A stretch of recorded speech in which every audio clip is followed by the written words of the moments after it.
and it's accredited to Francis David, who we'll speak about today. I've told the story of the first time I entered a UU church many times before.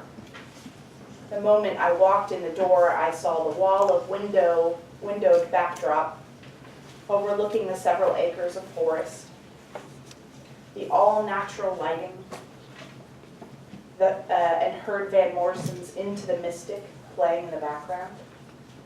Topping that off was a brilliant debate from a Jesuit priest astronomer on the union of science and religion, complete with the president of the congregation, flowing skirt and all, dancing through the aisles, waving rainbow streamers during the choir's jubilant song.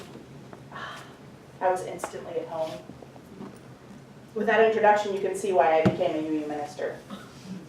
And if you're thinking now, like I was then, that it felt like I suddenly stepped into a teleportation device without knowing it and traveled back to the free-loving, hippie-filled 60s, I wouldn't blame you. While Unitarianism and Universalism did merge to create what we now call Unitarian Universalism in 1961, this faith is not a newfangled invention of the 60s. It is not, as we sometimes imagine it to be, a religion with a short history, new rituals, and a small ripple in the world.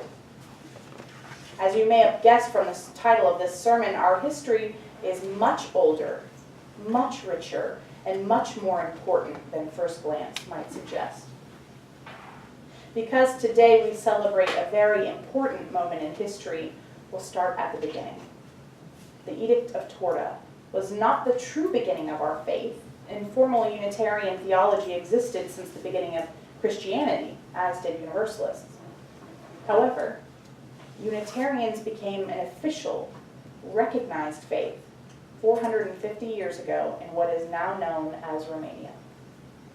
There were many gifts present in the edict, but chief among them was the freedoms: freedom of belief, freedom of thought, freedom of reason and conscience. But there was also a gift we appreciate not nearly enough: the gift of legacy. We UUs have this tremendous heritage we carry with us as we gather and worship together. Let's take a moment to learn more about it.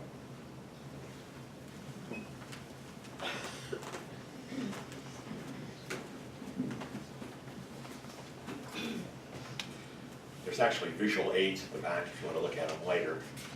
This is one Sunday I'm certainly glad that there is a second hour, so we'll have more time to talk about it. But there's a picture back there. It's a painting. It's a rendering of a very famous painting in Transylvania of the Edict of Torda, and a picture of a rock too.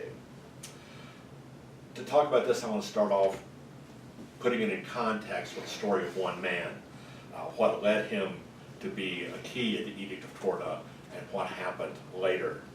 And that would be, some people would say Francis David, and Hungarian would be David Ferenc. So I may say both of them from time to time. Born in the early 1500s, maybe 1510, maybe 1520, we're not exactly sure. He was born in Kolozsvár, which today is called Cluj. It's in Romania. It's sort of, we could call it the capital of Transylvania. His father was German. We're not sure about his mother, but they decided to send him off to college. He traveled for a while, and got a degree from Wittenberg University, which I'm sure was an interesting place to be going in the early 1500s. Came home, got a job as a teacher, and later as a Catholic priest, as he was raised. Pretty soon, within a year, he was back in Kolozsvár, in his hometown, the headmaster of a school, and became the chief minister for the main city. He was not happy with a lot of what he was seeing around him. He felt that there was a great deal of demoralization in Christianity, and he felt the cause of that was our disengagement from the Bible. But now, there were Lutherans around, the Reformed tradition, the Calvinists were around. The Reformation was in full swing. So there were lots of debates going on, and he gradually began to prefer the Lutheran debate to the Hungarian, or to the Catholic one, and became eventually, within like 2 years, the bishop of all Hungarian-speaking Lutherans. But then there was a big debate the Lutherans and the Calvinists were trying to hold together, but they had different ideas about the Eucharist. You know, is it the real presence of Christ? Is it the presence of the Spirit? So there was a big debate in 1564, a synod, and the hope of David and others was to reconcile the two. It had the opposite effect. There was an irrevocable split. He went with the Reformed Church and became their bishop. So he's been a priest in one, then a bishop in another, now a bishop in a third. But the overseer of that debate was the royal physician, Giorgio Biandrata, who was from northern Italy. He was basically the physician to the young king's mother. And he was an evangelical rationalist. These were the early anti-Trinitarians. He was very impressed with David, his ability to debate, so he invited him, or got an invitation for him, to be the court preacher. So he becomes now the Calvinist bishop, and he's the preacher in the court of the king. But he's having clashes with Calvin. He said, I thought it was interesting, whom God enlightens by his Spirit must not be silent and must not hide the truth. And that's how he lived his life. He argued that all Christian precepts originated in the Bible, but they also had to be conceivable by reason. Of course, now he was in the court. He was hanging out with Biandrata, who was an anti-Trinitarian, and surprise, surprise, he rejects the Trinity and gives his first little U Unitarian sermon in 1565.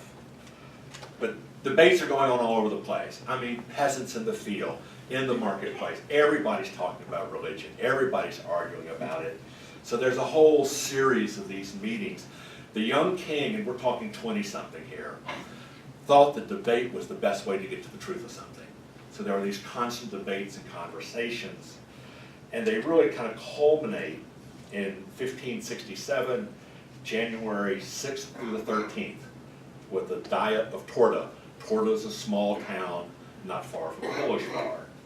And at the end of it, they issue an act of religious toleration and freedom of conscience, the first in the Western world. Part of it says that in every place the preacher shall preach and explain the gospel according to his understanding of it. And if the congregation like it, well. If not, no one shall compel them, for their souls would not be satisfied. But they shall be permitted to keep a preacher whose teachings they approve. Therefore, none of the superintendents or others shall abuse the preachers. No one shall be reviled for his religion by anyone. And it is not permitted that anyone should threaten anyone else by imprisonment or by removal from his post for his teachings.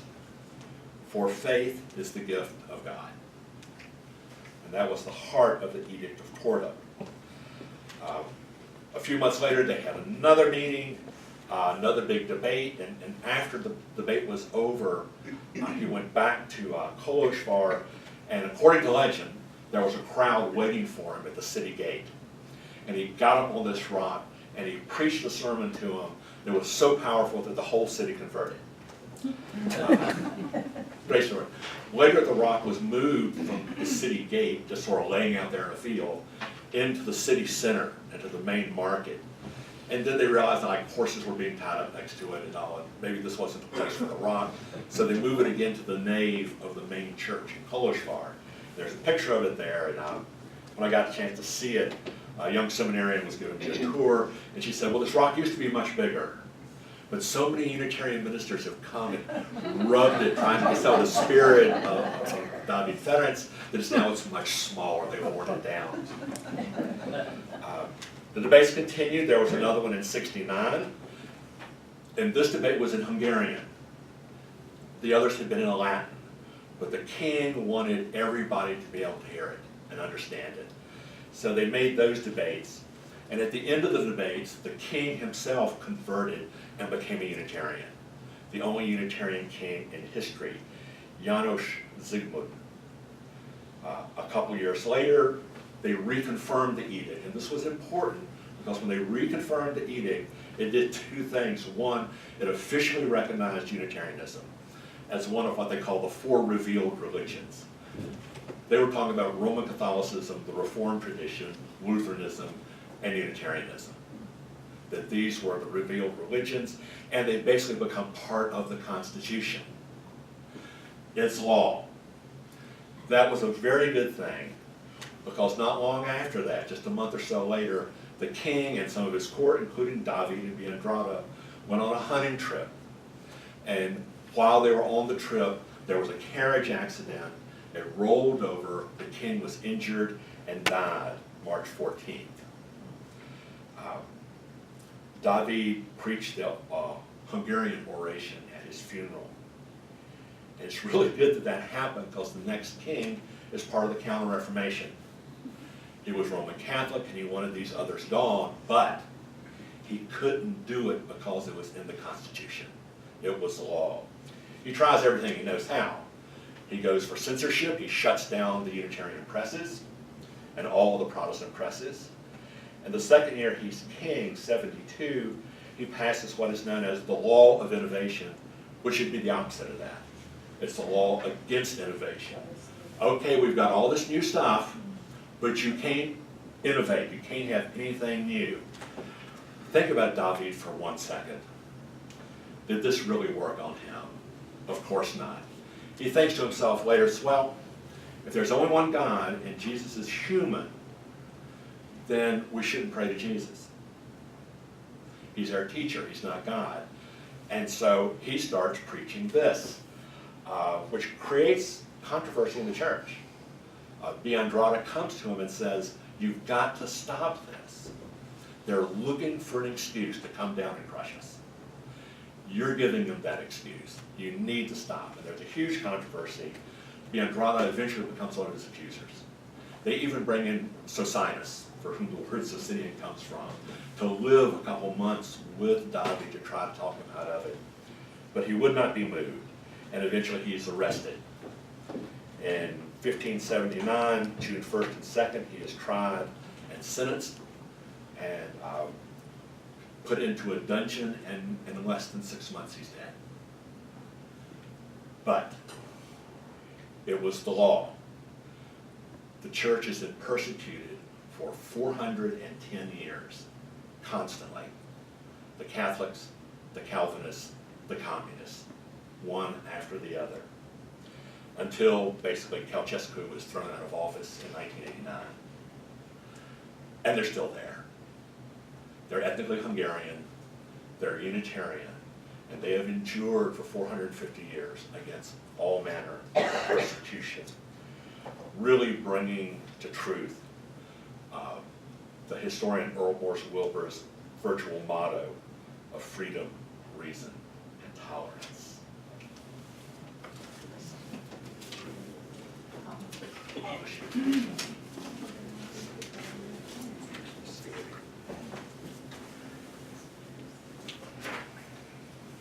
So now you've heard a little bit of the history. In modern days now, when there's a different church or a temple on every corner, and less stigmatization for those who do not attend worship services, it is far easier to walk away from a beloved community.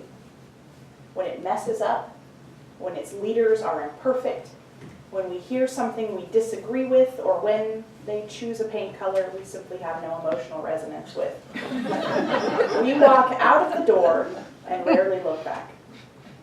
But 400 years ago, we would have stayed. Much more was riding on it. Today we take for granted our freedom of belief. But the founders of our faith fought and died so that we might light our chalice in the brilliance of daylight instead of the cover of night. They sacrificed so that we might have a free and unfettered pulpit where our clergy are allowed to interpret faith in their own choosing, using their own words. They stood their ground so that we, several centuries later, could evolve to joyfully share worship with our Islamic, Buddhist, Jewish, and Christian siblings as we did during our Thanksgiving interfaith service. Though our affiliation has changed greatly over the last 4.5 centuries, there is much from these gifts that I believe remains. The way we most prominently carry forward the legacy of our forebears is described in Earl Morse Wilbur's book, A History of Unitarianism. He writes that while it is no longer a specific theology that binds us together, we have a growing commitment to three basic principles: complete freedom of religious thought, the unrestricted use of reason, and tolerance of differing views and practices. Wilbur wrote that the movement's constant adherence to the unipersonality of God and the subordinate rank of Christ may almost be said to be incidental to the movement rather than essential to it now. Now, this was written 70 years ago, mind you, and it still rings mostly true today. We rarely speak about our historical rejection of the Trinity, though this heresy was, at one point, central to our identities, as Barry said. Our Unitarian side's very reason for existing.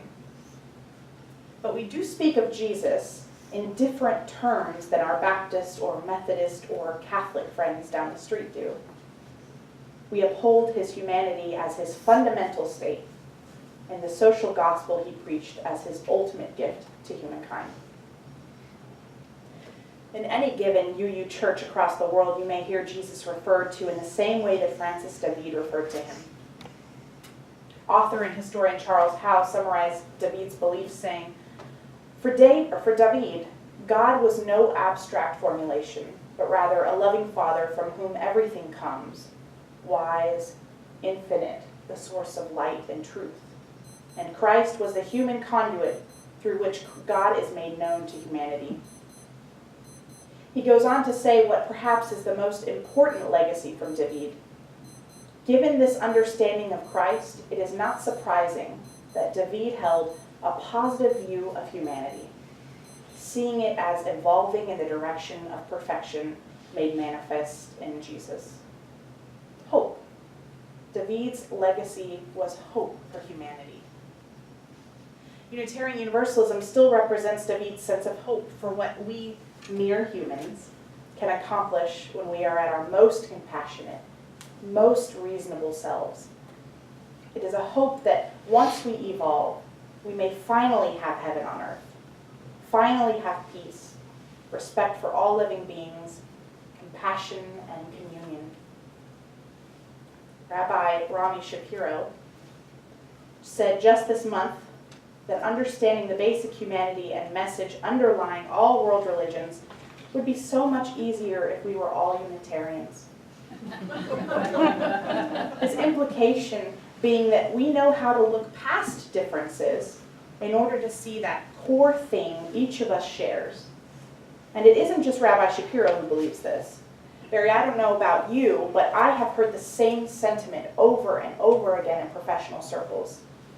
For example, while interviewing for my chaplaincy residency, the director stated she was eager to have another UU chaplain in training because she felt our presence in chaplaincy programs was crucial to move the other students forward in their learning of how to be more ecumenical and accepting of radical differences in others. People look to us as an example of connection, compassion, of reason, and tolerance. The military loves Unitarian Universalist chaplains.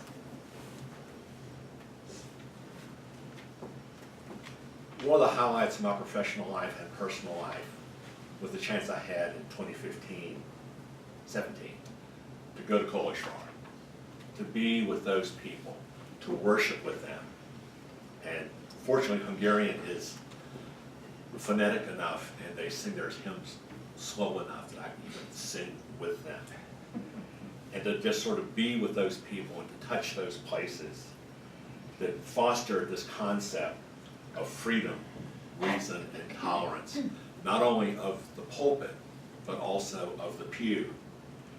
They laid the groundwork for the modern world, which is probably nowhere better expressed than in the first two clauses of the First Amendment to the American Constitution, where we are guaranteed freedom from religion and freedom of religion. for they knew that without one, you could not have the other. That our religion would be voluntary and pluralistic.